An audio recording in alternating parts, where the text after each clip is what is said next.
is The American Asian, and I'm your host, Sau Fong O'Fallon. There is much manufactured tension happening around the world because politics got paired into identity to form a counterproductive weapon called identity politics. Political provocateurs have taken beautiful things such as people's heritage, culture, and immutable characteristics and turned it into a weapon to cause division for their wicked plans to deconstruct our society. Someone very close to me was told by some scheming, high-powered people that one way to make unconstitutional things happen in the United States would be accomplished through wielding identity politics. These people said that they utilize identity politics because it has worked for their deeds. Note that communist dictator Mao Zedong utilized identity politics to usher in his plans and had encouraged the murder of landowners by his peasant followers, giving killing quotas for them to follow. Mao also utilized young students to be in his army of Red Guards to carry out his cultural revolution, yet he considered these children as useful idiots. Have you noticed that in the past few years, a confirmation of problems toward overall liberties due to the stoking of identity politics? You've probably heard the word equity quite often in recent years, and I'm not talking about the use of that word in the investment world. Equity in the social justice push demands equal outcome. It's not the same as equality, which rightfully offers equal opportunity. According to American citizen Lily Tang Williams, who is an eyewitness to Mao's cultural revolution, she says, quote, "Equity is a communist term I heard before growing up in Mao, China. It is mind-boggling to see our government officials, schools, legacy media, military, and big corporations use this word every day as something wonderful to promote. What America has become," end quote. And another American who survived Mao's cultural revolution, Ms. G. Van Fleet, also shares that, quote, "Demand of sameness of thought was the hallmark of communism," end quote. Presently, the Marxist tactics being used to stir up inequality warfare focuses mostly on race as opposed to economic class as it was in the past. People have been encouraged to cry racism in order to get things their way, despite whether there was any racism intended or evident. This practice of critical race theory is properly known as race Marxism, according to Dr. James Lindsay, who has authored a book with that title to expose the truth of what it really is and how it's being used. The topic of race is getting utilized intentionally to deconstruct something that I and many feel that we have made huge strides on toward harmony. The provocateurs are intentionally provoking disdain and encouraging people to cry racism at any opportunity, and many of them have made a ton of money doing so. I understand there are instances of racism today that need to be addressed, but that should be done so appropriately to the individual or individuals who has caused the hurt for proper accountability. We should all be reminded of some truths. 1, each and every one of us is fearfully and wonderfully made by our Creator. 2, there are good people and bad people within any given group. And number 3, misunderstanding or propaganda can rob people of good relationships. Let's dive in, shall we? All right, so for fearfully and wonderfully made, every person on this planet is unique, and I'm sure this statement would not require a lot of research to prove that. I've met identical twins who vary in preferences, big or small. And some of us, we're morning people, and some we just prefer to do things in the evening. Some of us are coffee drinkers, and some prefer tea. And some like hot tea, while some like iced tea. Some prefer to be in the medical field, and some prefer running a restaurant. We are all fearfully and wonderfully made by our Creator. So why not be kind about how others may inadvertently wrong us on a simple situation? Let's just be fair and gracious. I have some scenarios. Recently, I went into a worship service at my church where I met new folks, one who was a greeter at the door. And my husband had dropped me off at the lobby so he could park the car. As I waited, the elderly greeter asked me if I was looking for the Chinese worship service, which is on the same property and blesses those who are a bit more fluent on the Chinese language. Right when he said that, I noticed that he cringed as he thought he might have upset me. But I wasn't upset, and I politely answered him. Hey, it was a fair question, and I understand that he was trying to be helpful since he never met me before, and no malintent was detected by me. We both went on to have a wonderful morning of worship service. Another scenario, a friend of mine had been mistaken as an employee on a cruise ship. Hey, this happens to me sometimes too. But rather than having people lose their jobs over an honest and simple mistake, we showed grace in those situations and go on to enjoy the rest of our time. Hey, which is much better than the alternative to be bitter and angry, since we only have so much time here on Earth, right?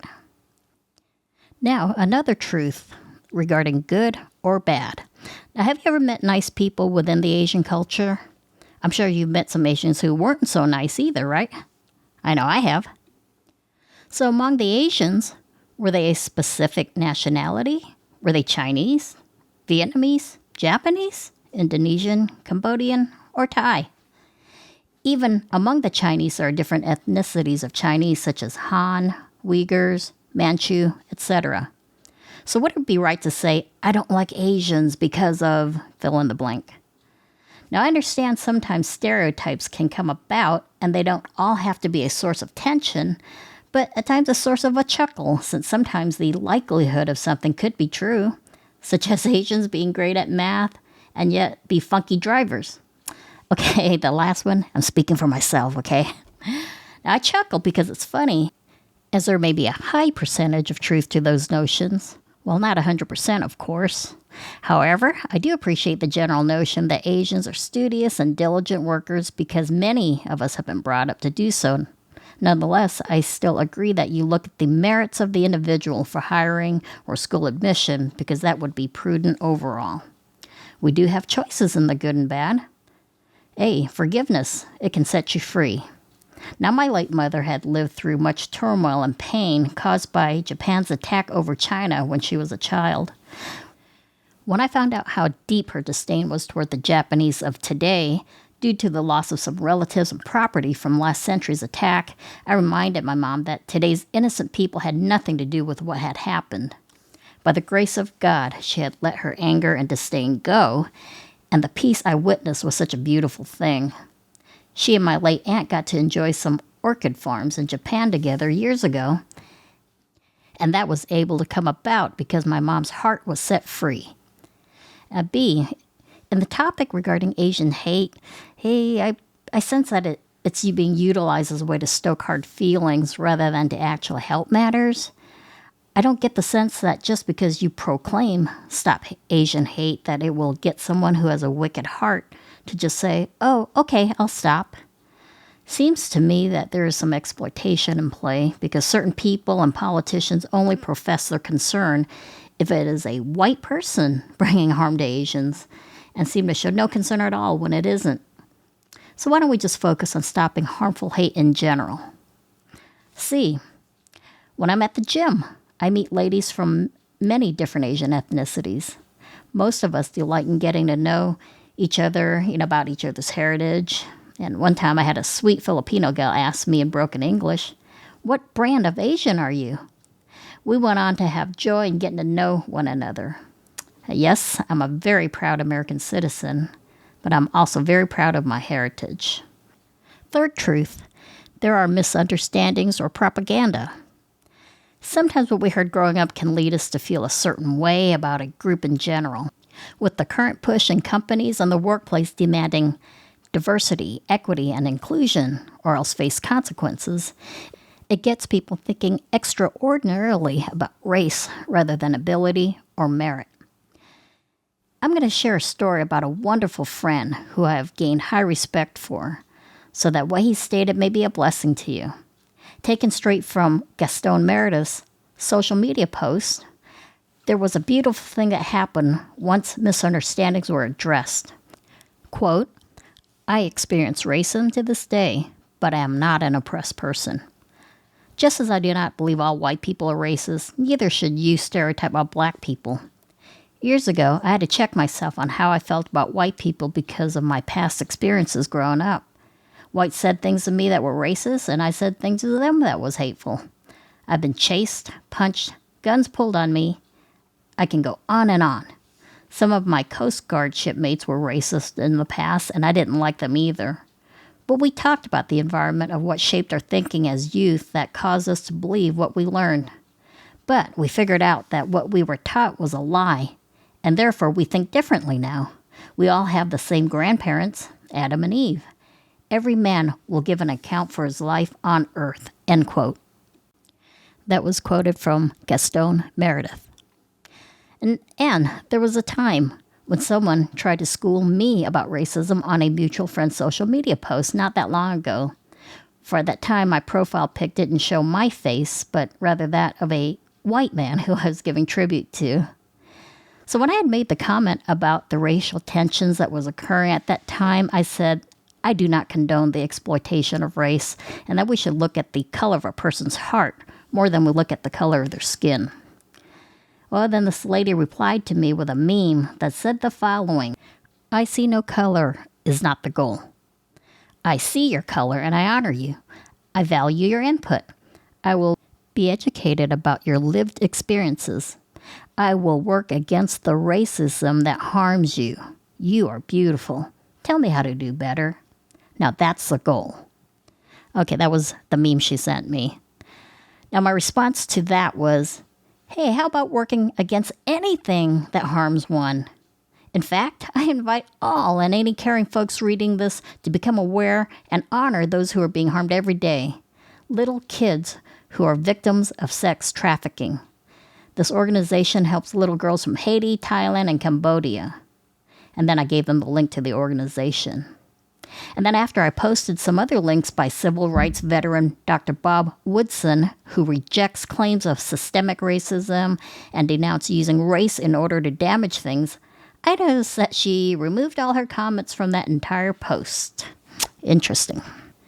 So acknowledging and recognizing a person's race is not the issue. It's when you discriminate or provoke tensions in the spirit of hate due to someone's race, which is what leads to turmoil. I loved what a renowned speaker once conveyed when it came to noting a person's race. It is about distinction and not discrimination. Now, I have years of experience in qualitative, quantitative market research, and I have successfully blessed some businesses to sell products and services geared toward certain demographics. Providing directional information that helped them to succeed was done so in identifying how to reach their target group best for the sake of efficiency. I'm sure they wouldn't mind anyone outside their target group making purchases, but companies need to maximize their limited marketing funds, which is prudent. Another way that recognizing a person's race would be helpful when in reporting appropriate details to help locate someone. Now, if there was a hit-and-run auto accident, I believe identifying the driver appropriately could be helpful in avoiding the wrong person being called into question. Hey, there's an important note. Now, if a person gives you uneasiness because of their notable behavior, then of course it's prudent to be mindful about that situation and act accordingly, regardless of the person's race or background. Ultimately, we are all of the human race. I hope we can focus on delighting in learning about each other's background and makes one who they are, for that is relationship building.